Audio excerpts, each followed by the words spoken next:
दुईतिर पिरती मलाई नि फाइदा छ बुढी हो राक्षस नि गर्लफ्रेन्ड त कायदा छ हे उनको मन बिग्री नीति मारलाई भेटी हो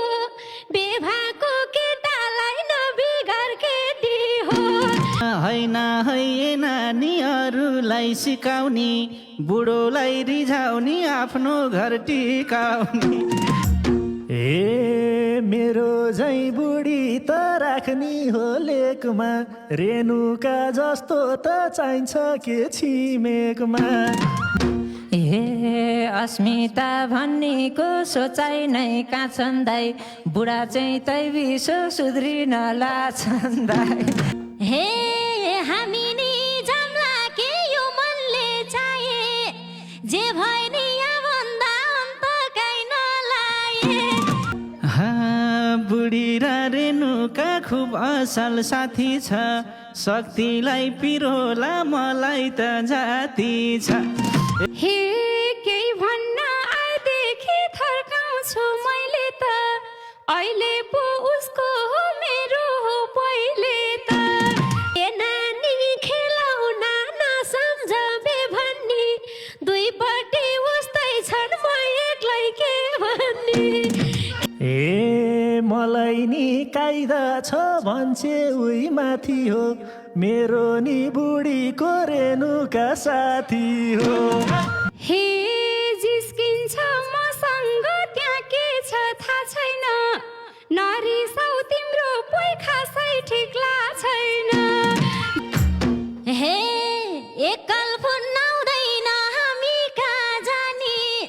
तिमीले त ज्यान भानी बाँकी छौ ए नानी हे कसरी हेर्नु त मन अन्तै लएको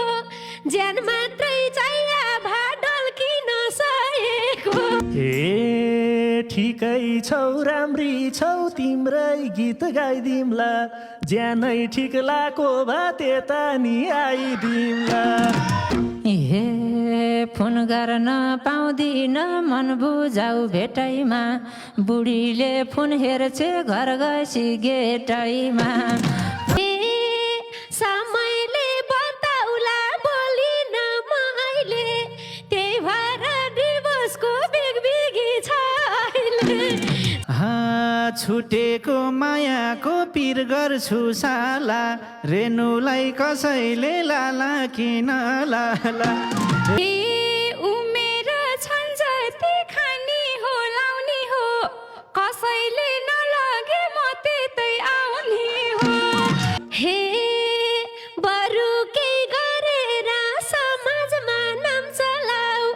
नबना नानी हो एकछिनलाई काम चला हे गर्लफ्रेन्ड भनेको माया हो नसा हो श्रीमती भनेको ग्रह हो दशा हो हे तिमीले छोडेर ए घरै कुज्या छ आई लभ यु कान्छु यति मन बुझ्या अहिले के आदर्श छाटेर बस्या हो फस्न त सक्दिनी मजाले फस्या ए बैगुनको पैँचोमा गुनाइले तिरिन्थ्यो यस्ती फस्न पाए तिम्रो दिन फेरिन्थ्यो ए धेरै चिज नबोला बोलीले पिर्ला मेरो त फिरेन यिनको झन् के फिर्ला हे सुनाए सङ्गी हो सम्झाउँछु मैले नि वकिल र स्वास्नीको भेट नहोस् कहिले नि